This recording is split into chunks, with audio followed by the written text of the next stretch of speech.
All right, so last time we looked at the argument that I wanted to offer in support of this claim that there is a kind of an epistemic or social obligation that you have to think critically, right? So that was the thesis that I was defending in the argument. Now, in this video, I'm going to try to explain a little bit more about why I think you should accept each of the premises of the argument. Try to give you sort of a lay of the land. What is it going to look like when we defend each premise? But just to make sure we remember, let's go back and look at the argument itself. So here it is, the argument that we saw in the last video. The first premise says that we can think of education in terms of its inherent epistemic value, not just its instrumental value. The second premise tells us that critical thinking is actually necessary for a good education. The third premise says that when we rely on other things like AI or other sorts of substitutes to do the thinking for us, that actually undermines the social practice of education and it deprives a person of the intrinsic value of education, which ends up producing people that are unable to think for themselves. The fourth premise, remember, it says that a society which has individuals unable to think for themselves, unable to think critically, then that kind of society is especially vulnerable to manipulation, misinformation, and more importantly for this argument, the erosion of democracy, because democracy seems to be crucially tied to this idea of an open exchange of ideas in the marketplace. And then the fifth premise says, well, we've got this notion of needing to avoid harms, right? We don't want to harm people, and we do want to support a functioning democracy. So if we think that's right, that we have an obligation to avoid harming people and to promote a good, well-functioning democratic society, then we can understand those in terms of basic moral and civic obligations. And if you accept all of those premises, then it looks like the conclusion is going to follow. You have a social and epistemic obligation to think critically. So now in this video, I want to kind of walk through each of these premises in a little more detail to try to show you how I'm going to support each premise. What kind of evidence can we offer in defense of these premises? So let's turn our attention to the first premise. So remember, the first premise just tells us that education has a kind of inherent value. There's something important about education separate from or independent from whatever it can get for us, its instrumental value. In order to support this premise, I'm going to offer two pieces of evidence, two ways to support it. The first is based upon a kind of a thought experiment involving two people I'm calling Sam and Alex. The second piece of evidence is based upon a very specific interpretation of what's called the Socratic method, because the Socratic method is one of the best ways in which we can arrive at knowledge. So those are the two pieces of supporting evidence that I'm going to go through. So let's now look at Sam and Alex. See what's going on here. Well, suppose that Sam and Alex are both in prison. Suppose that Sam is serving a 5-year sentence in prison. So we can ask the question, do you think that Sam should be allowed to pursue a higher education, a college degree? I think that most of us would probably say yes, right? In some sense, Sam is just like anyone else who's pursuing an education, likely because they want to get a job. Sam, of course, is in prison for 5 years, but at some point, Sam will leave prison, want to reintegrate into society, and getting a good paying job is an important aspect of that. Well, getting a good education will be instrumental insofar as Sam wants to get a good job, right? So it has value in that sense. It has value because it helps him pursue this long-term goal of integrating into society after he leaves prison and getting a good job. But what about Alex? Let's suppose that Alex is serving a life sentence in prison. So Alex is never going to be in a situation where after they leave prison, they'll be able to get a good paying job, right? There's not going to be that sort of same situation as what we saw with Sam.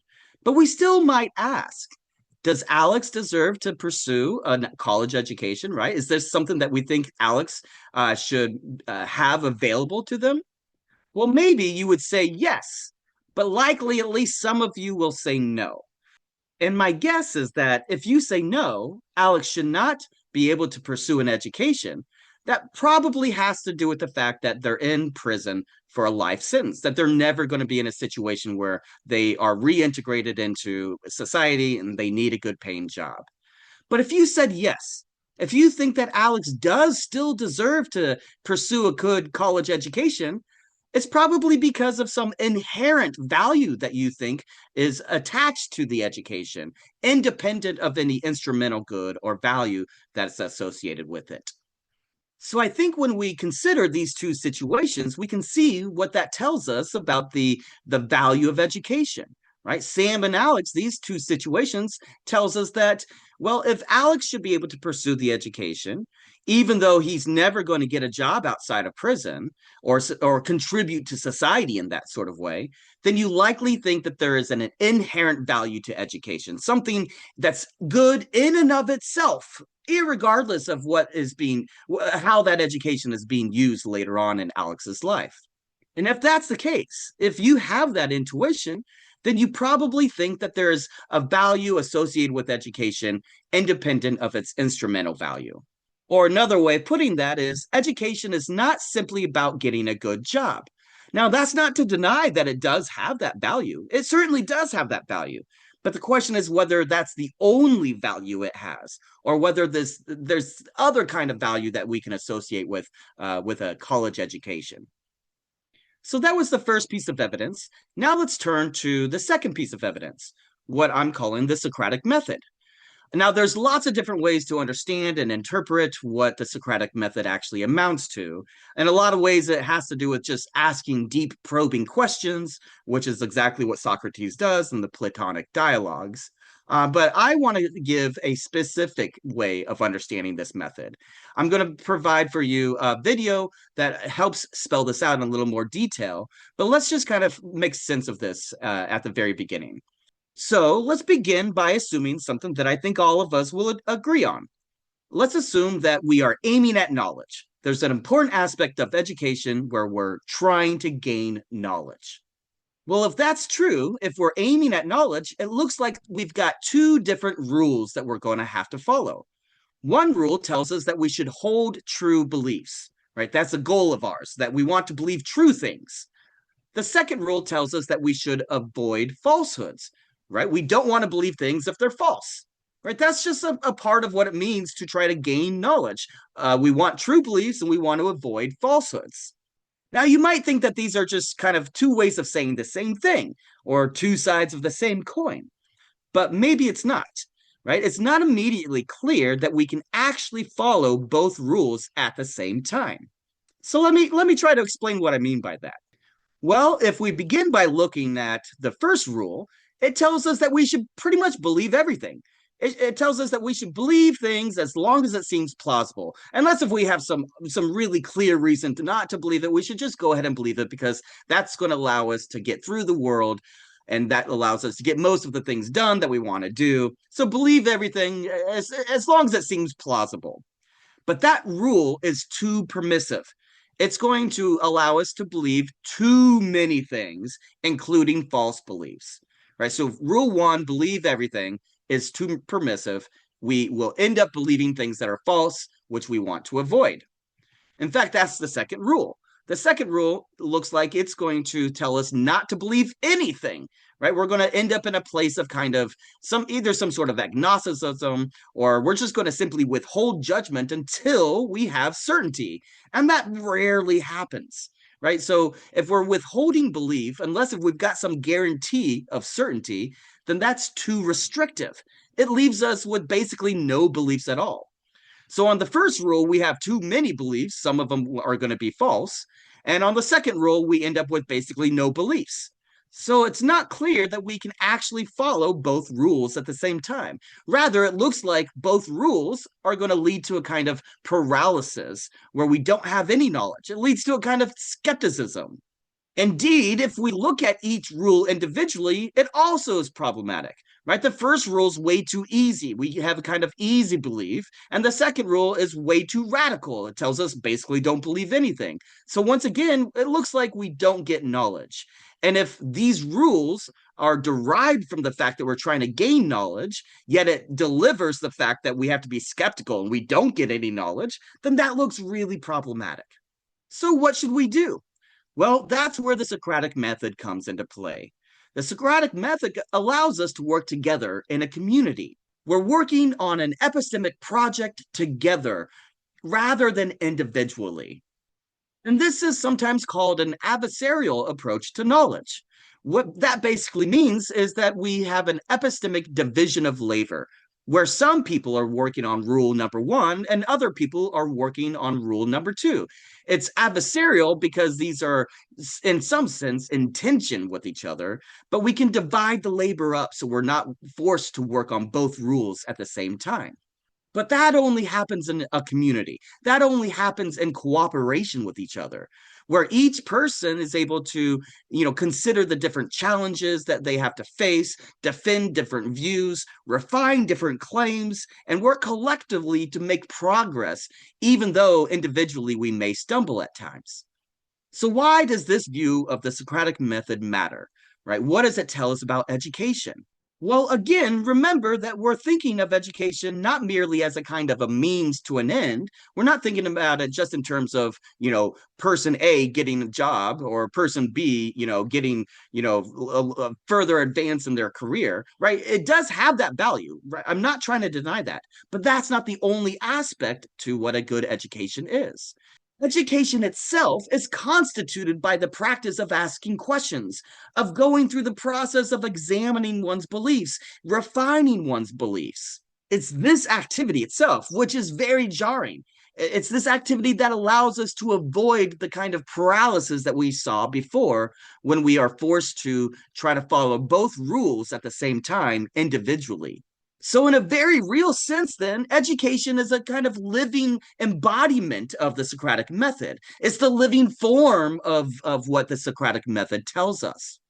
Or to put that another way, education just is. It's sort of defined by the activity of participating in this collective project, this idea of aiming at knowledge collectively in a group, rather than individually seeking one's own personal goals. So even though in philosophy, which is this is often the case, even though we're not going to always end up at some final answer, right? In philosophy, that rarely happens. Still, nonetheless, the process of education itself helps us to be better thinkers. It helps us to collaborate with one another. It helps us to seek truth in this meaningful sense. So, if we approach education in this way as a kind of ongoing cooperative activity, then presumably this would allow us to avoid the problems that we saw with the kind of paralysis of knowledge or a lack of knowledge, the kind of skepticism that we saw before. That only seems to be true if it's the case that education cannot be reduced to the external payoffs, right? It only gives us this kind of cooperative inquiry into the world around us if we recognize that there's something else rather than just the instrumental value. If we recognize the inherent value insofar as we're working together as a kind of a division of labor trying to achieve this goal of knowledge. Indeed, it's the very act of questioning and learning together that looks like a human good. Therefore, I would suggest that education is inherently valuable, independent of the instrumental values that it may have. And if that's the case, then we can use this in support of that first premise. All right, so what about the second premise? Remember that the second premise tells us that critical thinking is necessary for education, right? Insofar as it cultivates understanding, reflective judgment, the ability to engage thoughtfully with others and with all kinds of different ideas, right? That looks like it's just what we mean by an education, a good education. So I take that premise to be fairly obvious or self evident. Indeed, we saw in the first week of the course that when we try to unpack what we mean by critical thinking, what we mean by critical reasoning, that it looks like it does seem to play this really crucial aspect in education. So that means that we should be able to think about a genuine education as requiring this sort of critical thinking. Of course, you might disagree, right? You might think, no, there's got to be something wrong with this. And I encourage you to think about that in more detail. If you disagree, then you should try to come up with some sort of an objection or a counterexample to this premise. What about the third premise?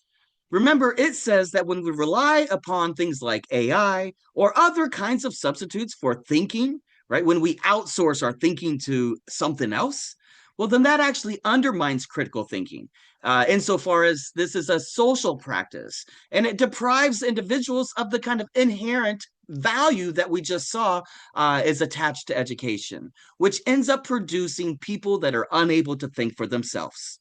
So, how do I want to support this premise? Well, I provided some videos that I think are going to be helpful.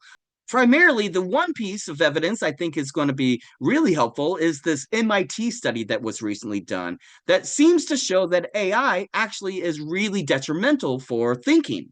Right. In that study, researchers tried to show how depending upon AI tools like ChatGPT, to do our research, to summarize things for us, maybe to even write various articles or papers for us, that this actually leads to what the researchers called cognitive debt. Now, there's some dispute about how we should understand this term cognitive debt, but I think the basic idea is that it involves a kind of long-term cost with regard to neural activity. There's actually a degradation of the neural activity that's going on in people's brains when they're relying upon AI tools. It also seems to decrease our ability to remember things. Our memory recall is significantly impacted, as well as all kinds of other critical engagement that they tested. So I've got a video for you to watch with regard to that particular study. I think it's really interesting. Of course, there may be problems with the study, right? No study is perfect, and there might be ways that you might want to, push back against it. But I think the basic idea is just that AI seems to make people lose their ability to think critically. In the module, I've given you several different examples of this, of how AI seems to cause us to have this sort of cognitive paralysis that we saw previously, seems really problematic for education. And if that's right, then it looks like we do have at least some initial reason to accept that third premise. Still, once again, you might try to object. You might want to push back against this, and I encourage you to do that, right? If you want to push back against it, you need to think about some sort of an objection for that premise. But what about the fourth premise? It tells us that a society of individuals who are unable to think critically are especially vulnerable to manipulation, misinformation, and the erosion of democracy. So, what support can I give for this premise? Well, I think that there's lots of different historical examples that would provide support. But the one that I want to focus on for this module is Hannah Arnett's view of what's called the banality of evil, specifically as it relates to totalitarianism. So again, I've given you several different videos to reflect upon that, but I think this is a great example because I think it clearly shows how when individuals fail to think critically for themselves, insofar as it makes it more likely that they could be complicit in all sorts of different injustices and social harms. So our next view of the banality of evil is associated with some of the horrors that took place during Nazi Germany and the trials that happened in Israel afterwards. So pay attention to those couple of videos that spells that out in a little more detail, because I think, again, that will help provide support for this fourth premise. Now, the fifth premise, remember, that's the one that tells us that avoiding harm to others and supporting a good functioning democracy like the United States, well, these are just kind of basic moral and civic obligations that we have. Right. If you think that we have this sort of moral obligation to provide help and to avoid harming, and if you think that living in a democracy is a good thing, then it seems to follow. It seems to be, again, just fairly obvious. But you might disagree, and that's fine. I want you to disagree. But if you do, you have to provide some sort of an objection, some kind of a counter example that would give us reason to think that this premise is false. It's not going to be enough simply to reject it. You have to show why you're objecting, right? Why you think it's false. But generally speaking, I think most of us would agree that avoiding harm to others and living in a good democratic society are beneficial for us. And so we have these sort of basic moral and civic obligations. And so if you accept those premises, then that seems to imply that you have a social and epistemic obligation to think critically, right? That's the conclusion. That's the main contention that I've been arguing for. Or another way to put that is failure to think critically by outsourcing your thinking to other things like AI. This is socially and epistemically irresponsible or irrational, right? That's another way of kind of spelling out what I mean here by this conclusion. Now, later on in the semester, we are actually going to look at a view that kind of negates that conclusion. Later on, we're going to consider, how should we understand testimony of expert witnesses, for instance? And we do that, we're going to take a look at a philosopher named Michael Huemer, who offers an argument for the claim that critical thinking is actually epistemically irresponsible. So notice that that is literally the negation of the thesis that I've been defending here. In this module, I try to show that you have an obligation to think critically. Huemer actually argues that we have an obligation not to think critically because that's epistemically irresponsible in some regard. So I want you to stay tuned. Later on in the semester, we're going to come back to this point and see what you have to say. But for now, we're still in module 2, week 2. So I want you to make sure that you do the readings, complete all the readings, pay attention to these videos. We've got a video on the Socratic method, on the use of AI in education. And then I also want you to pay specifically a close attention to the videos on Hannah Arnett's and her view of the banality of evil and totalitarianism, because you're going to have a discussion assignment. And that assignment is going to focus specifically on Arnett's views. I also want to remind you that with regard to the discussion, since this is the first discussion post, you are going to have to respond to at least 2 of your peers, right? So for the discussion, you'll post your initial post answering the questions, and then you'll also respond to your peers. You need to do both things in order to receive full credit. Of course, if you have any questions, just email me, reach out to me, let me know. I'm happy to address any issues that you may have, while you're working on this. Otherwise, I will see you in Module 3.